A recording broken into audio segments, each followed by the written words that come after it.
Hey guys, Cornell Jermaine here. Listen, it is the holiday season and we are getting ready to celebrate some good food, fun, fellowship, all of those amazing things. But at the end of the year, I think it's also a good time to reflect over the year and what it is that you've done, the great things that you've accomplished, the things that you could do better. Well, at the end of the year, every year, Spotify offers podcasters, which I am one podcast host of the Build on Beauty podcast. They offer them an opportunity to see what episode that year made it to the top level. What was the most listened episode of that year? And for this year, 2022, our most listened episode was Global Entrepreneurship with Vusi Thembekwayo. He is a South African tycoon, a brilliant mind. And every time I'm able to talk to him or share or learn from him, it is always a pleasure. Listen, I want to take you into that episode and show you a little bit of what it is that we shared in our conversation that day. It's my understanding that you earned your first million at the age of 23. Talk to us about that journey. By God's grace, literally the logo of my company is the African continent connected by dots, because I believe that this is the birthplace of mankind.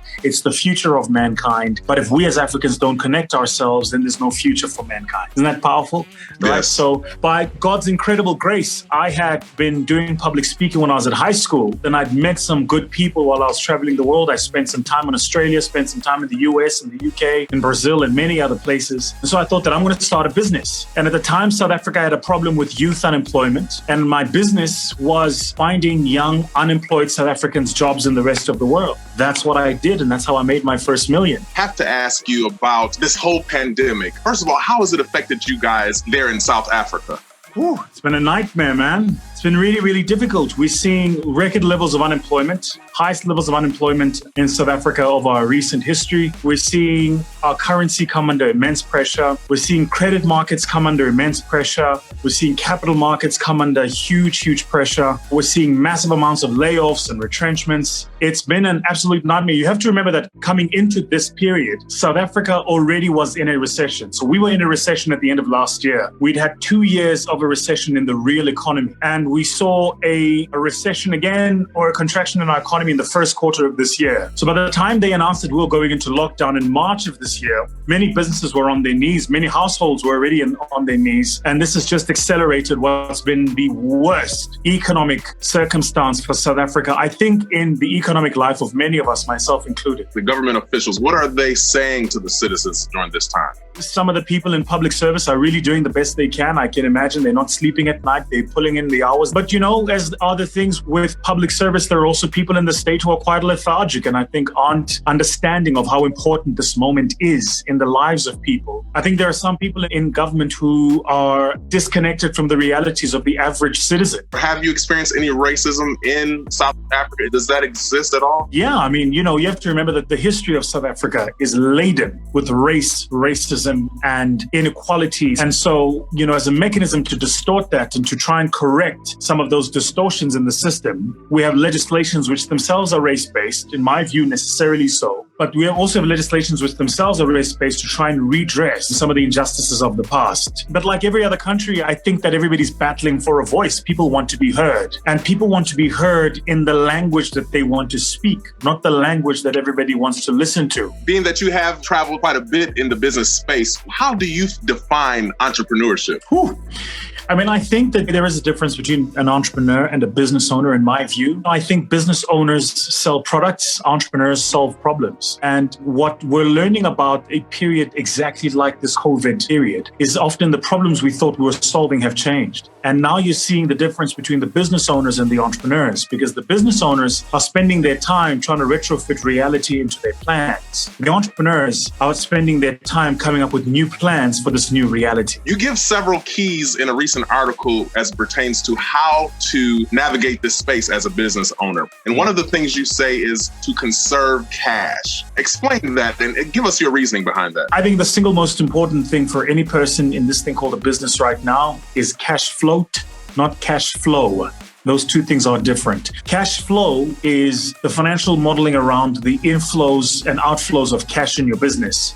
Cash float is the amount of money in your bank account, right? So what I'm arguing with many entrepreneurs for right now is conserve cash. And that means bulk up your cash float. I've got to ask a question because you have a global mindset as pertains to business. Here in the States, you go to any convenience store and just about every product you see has on the back made in China. And there's no secret that China is a superpower when it comes to economics, making many of the products that definitely we here in the States purchase and exchange. How did this happen? From your vantage point, how did China become? What strategic steps did they do from your vantage point that positioned them in this place? There's a few things about China which people don't understand. So what we are seeing is not the rise of China, it's the re-rise of China. When you think about China, how can we learn from their footprints in the earth? The single most important lesson is to acknowledge your weaknesses, because you can't address what you don't accept. And once you've acknowledged your weaknesses, you then understand what are the complementary set of skills that you need. How did you tweak things so that you could play into your strength as a visionary? What did that look like? So I think the most important question to ask yourself first is, what is your purpose? I kind of went through this journey of trying to understand what my purpose was. And to understand what my purpose was, I first needed to understand what my strength is. My strength is that I elevate. And my purpose is that I use my strength of elevation to empower other people. You mentioned don't raise funds too soon. And as a venture capitalist and one who has built businesses, talk to us about that time frame. What is too soon? What does that look like? Many entrepreneurs, many founders, many business owners raise funds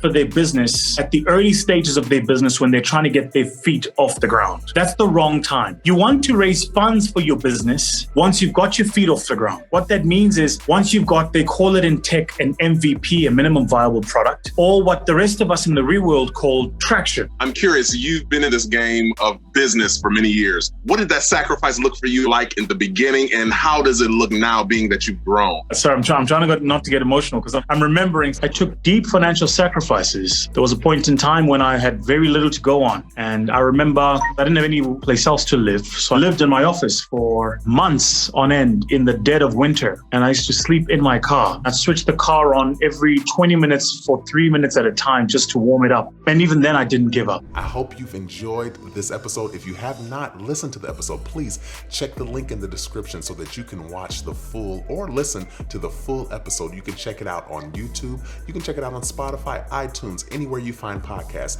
That is Global Entrepreneurship with Vusi Thembekwayo, only on the Build on Beauty podcast. Until next time, thank you guys for joining me and always sharing and always connecting. And I look forward to connecting and sharing with you again. See you real soon. Take care.